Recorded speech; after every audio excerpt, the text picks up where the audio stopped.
ایک مرتبہ میں اپنے شیخ حضرت عارفی قدس اللہ تعالیٰ سرہ کے ساتھ ایک دعوت میں تھا، تو کھانا آ گیا، کسی نے دعوت کی ہوئی تھی محبت سے، تو حضرت نے فرمایا ذرا دیکھو اس وقت کتنی نعمتیں جمع ہیں اللہ تبارک و تعالیٰ کی۔ ایک تو یہ کہ کھانا ہے، کھانا بتاتے خود ایک نعمت ہے، چاہے وہ لذیذ ہو یا نہ ہو، کم از کم پیٹ کی آگ بجھانے کے لیے تو موجود ہو۔ اگر لذت والا کھانا بھی نہیں ہے تب بھی آدمی کھانے میں مجبور ہو اگر بھوکا ہے۔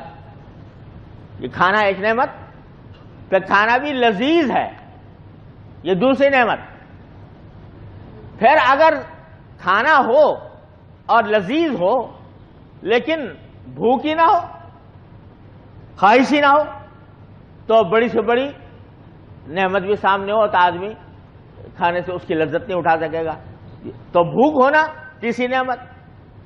پھر اگر فرض کرو بھوک بھی ہے، کھانا بھی ہے، لذیذ بھی ہے، لیکن وہ طبیعت پر کوئی ایسی اطلاع مل گئی، کوئی ایسی خبر آ گئی کہ جس نے کھانے کو بے مزہ بنا دیا، کوئی غم کی خبر آ گئی، کوئی تشویش کی خبر آ گئی، تو الحمدللہ کوئی تشویش کی خبر بھی نہیں ہے، اطمینان ہے، راحت ہے، یہ چوتھی نعمت۔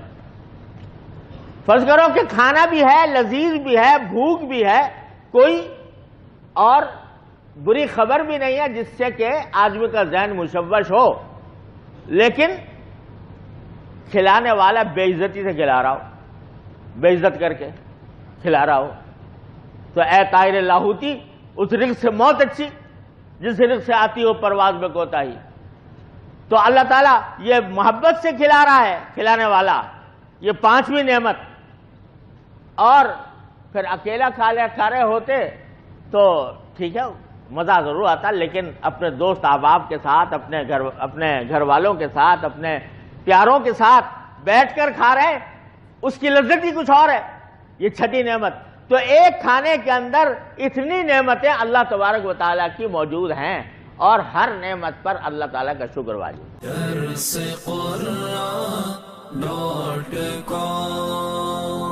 www.darsequran.com